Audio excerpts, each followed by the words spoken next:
Welcome to the Echoes of Ihsan podcast, hmm where we like to, kind of plunge headfirst into these topics that really make you think. Yeah.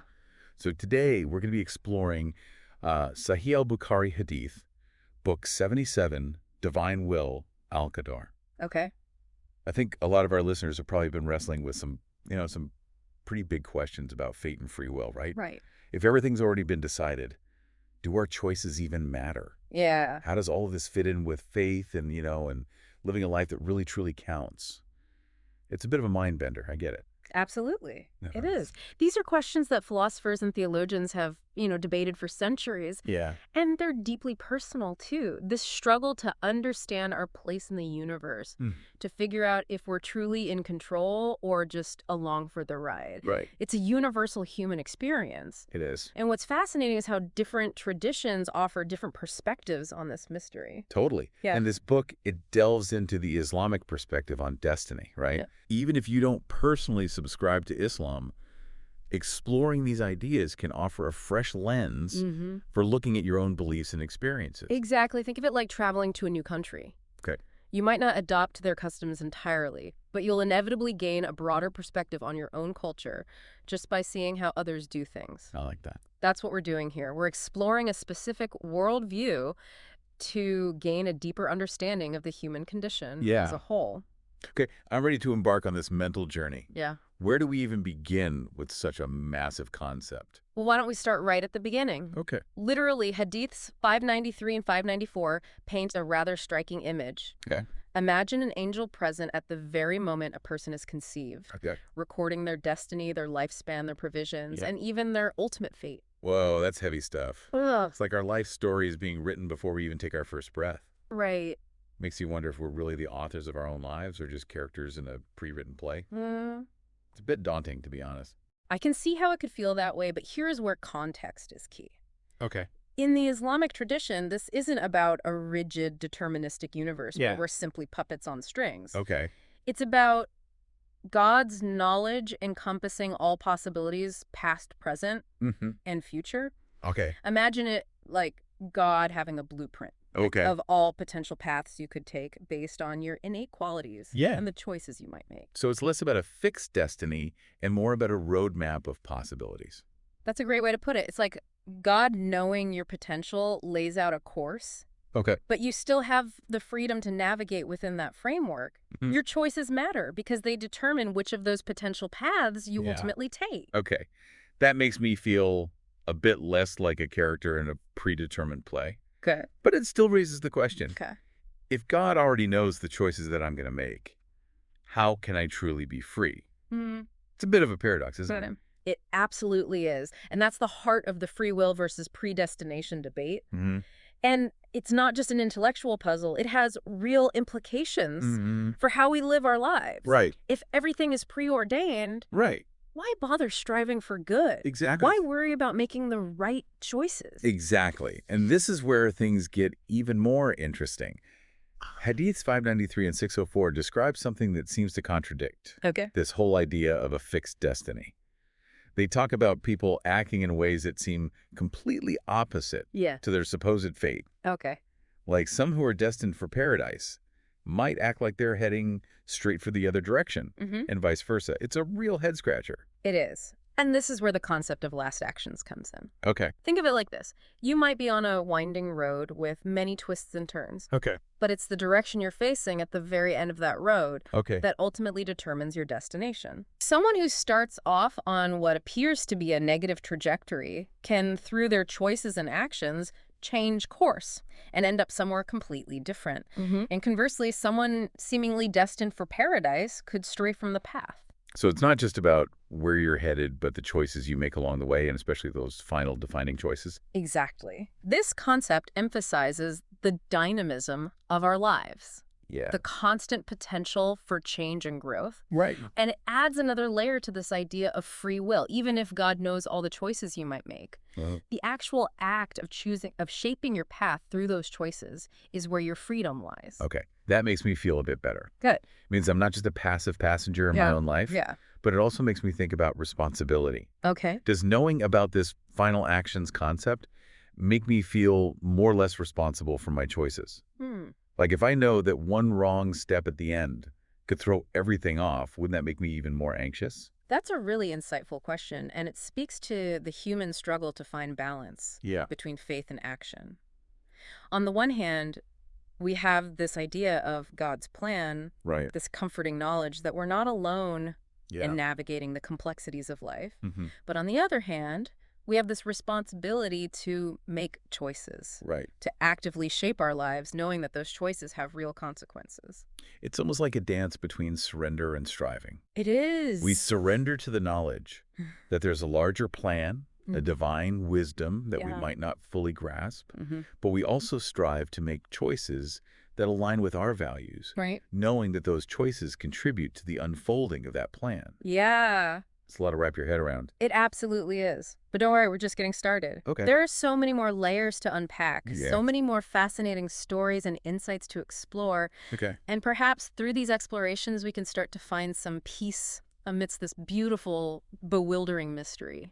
I'm ready to keep digging, and I'm already feeling my perspective shifting, expanding to accommodate these new ideas. Where do we go from here? Well, let's dive into a specific story Okay. that really brings this interplay of fate and free will to life. Okay. It's a story of courage, prophecy, and a desperate act Mm-hmm. that challenges our understanding of outward actions versus inner states. Oh, I love a good story. Bring it on. So in Hadith 603 and 604, we encounter the story of a brave warrior fighting alongside the Prophet Muhammad. But here's the twist. This warrior had been prophesied to end up in hellfire. Wait, what? That's a pretty heavy burden to carry into battle, knowing your supposed eternal fate. Imagine the mental and emotional turmoil he must have been experiencing. It's almost Shakespearean, this clash between destiny and free will playing out on the battlefield. It is, and as the story unfolds, the tension only increases. The warrior, despite this prophecy hanging over him, fights valiantly, displaying incredible courage and devotion. But then, in a desperate act, he takes his own life. Oh, wow. That takes the story to a whole other level. Yeah. So did his suicide kind of fulfill the prophecy in a way? It makes you wonder if he felt trapped, like he was trying to take control of his destiny even though it was supposedly predetermined. That's exactly the question that arises. One of the prophet's companions who witnessed this event was deeply troubled by it. He had assumed that because the warrior was destined for hellfire, he wouldn't die a martyr's death. But then the suicide, a seemingly damning act, seemed to confirm the prophecy, shaking his faith. I can see how that would be unsettling. It's like, if even someone fighting bravely alongside the prophet can't escape their predetermined fate, what hope is there for the rest of us?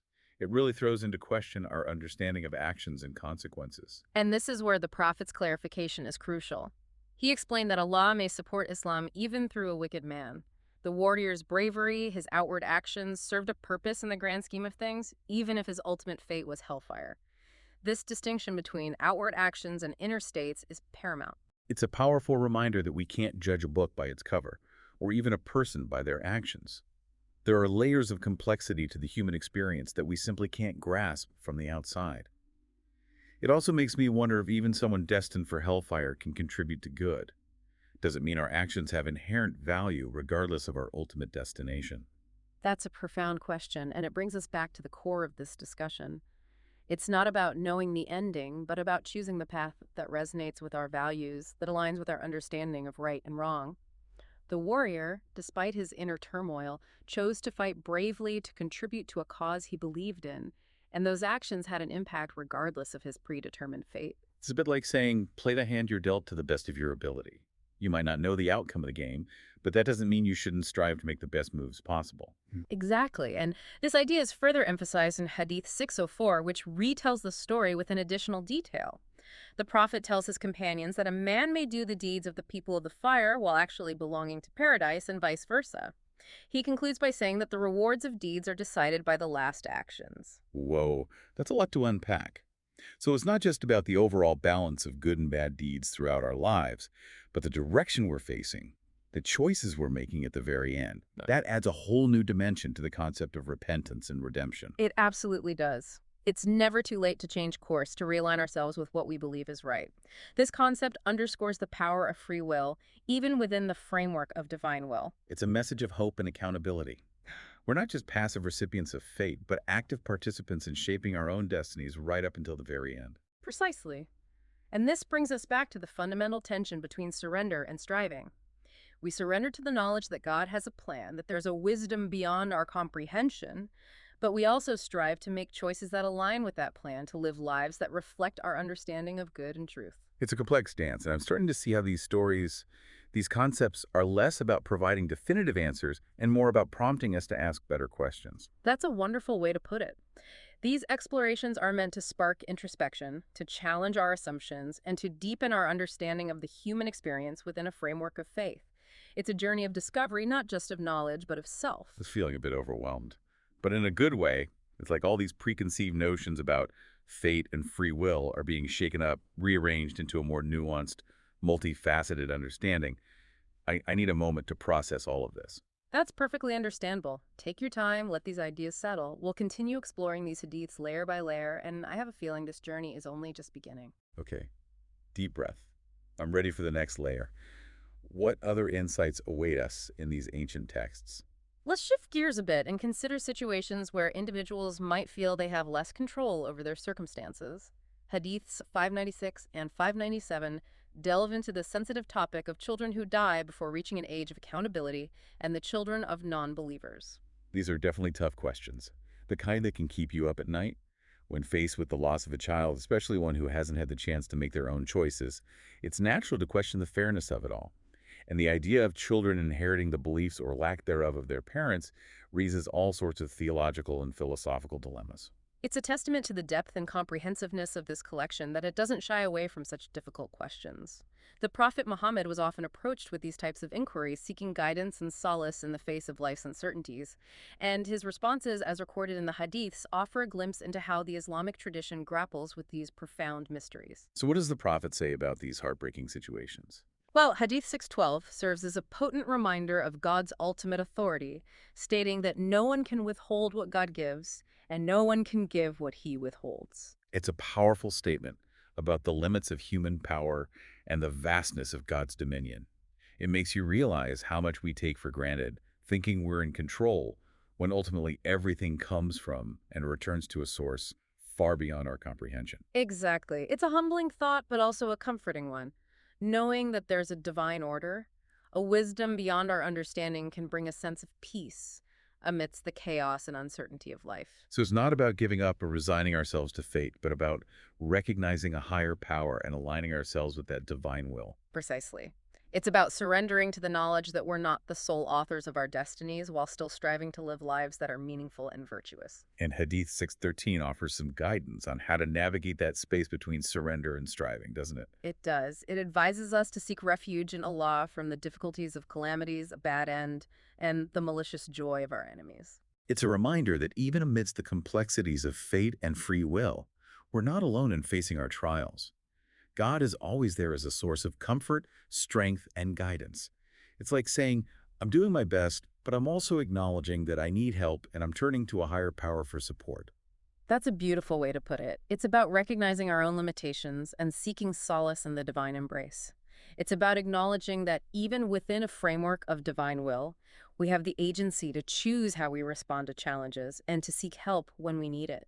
Wow, this entire deep dive has been incredibly insightful and thought-provoking. It's like we've peeled back layers of understanding, revealing the intricate interplay of fate, free will, human action, and divine intervention. It's definitely made me rethink my own assumptions about these concepts, and it's left me with a sense of both awe and empowerment. I'm so glad to hear that. And I think that's the beauty of exploring these ancient texts. They offer timeless wisdom that continues to resonate with us today, prompting us to ask deeper questions and to find meaning and purpose amidst the complexities of human existence. It's definitely a journey worth continuing. I feel like we've only just scratched the surface of these profound teachings. That's the beauty of learning. It's an ongoing process, a lifelong exploration.